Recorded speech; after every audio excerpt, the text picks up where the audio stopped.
Well, right now, no one country or governing body runs the internet. And that freedom has helped the web grow to the worldwide force that it is today, actually being used in some instances to spur some democratic movements. But that could soon change in a big way. A UN summit next week could put a little-known United Nations agency in charge of the World Wide Web. And some countries like China, Russia, and Iran that already have tight controls on cyberspace are now actively lobbying for new global rules that could allow them to, for example, eavesdrop at will or censor content.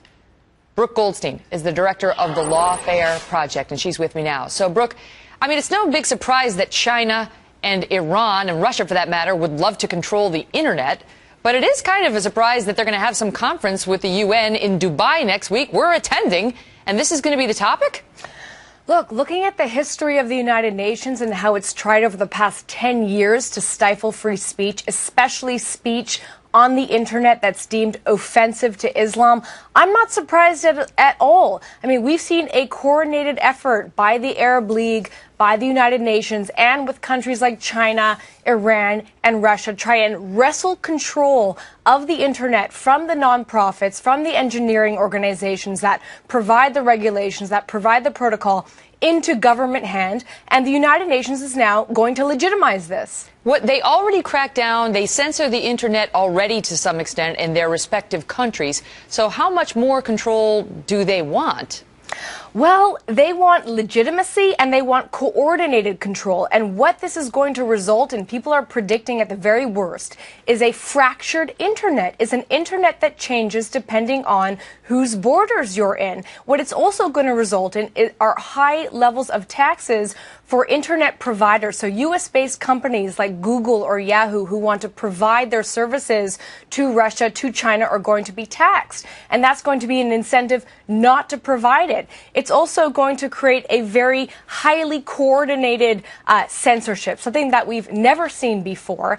And again, it's going to be legitimized by the United Nations. And while you think the Obama administration would stand firm against this type of censorship, what we're seeing are qualified condemnations of it. We have, for example, Terry Kramer, who's the United States State Department spokesperson who's going to be representing us at this Dubai conference. He said, quote, "We don't want to preach to others."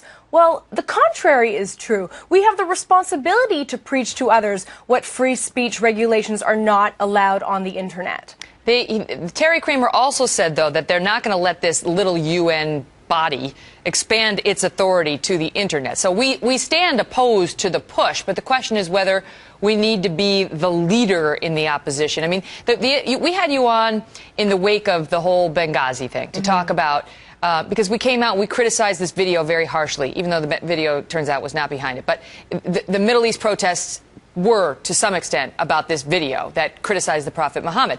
And there was a real pushback against our own government for not, even though it was, you know, a horrible video and it was offensive and so on, whether our government should have been saying that, or whether our government should have been out there saying, look, we don't like the message, but what we stand for in this country is free speech, whether we love it or hate it. And this raises similar issues. Absolutely. And our government gave the same type of qualified condemnations of the violence. While they condemned the violence, what they said is the United States doesn't support the defamation of religion. Well, that's absolutely not true. The United States Supreme Court has ruled time and time again that even the most offensive speech critical of both government and religion is absolutely protected. It is afforded the highest protections. Now, the internet is an extremely powerful tool. And how do we know that? Because there is this movement to try and censor it. Now, what can the United States do? In my opinion, practically nothing, because if you have countries getting together and making regulations and coordinating these regulations, I don't see much that we can do to change, you know, how they're going to tax U.S.-based companies. So it's very scary. So Terry Kramer says he's going to go to the Dubai meeting and is going to oppose this, but our guy, I think it's a guy, I don't know, but is also going to say, well, we're going to be careful because we don't want to preach to others. Now, I hear your point that we need to be in a position of forcefully advocating what we believe in this country, but really, to Iran, is that really going to work? Is China really going to be moved by what Terry says?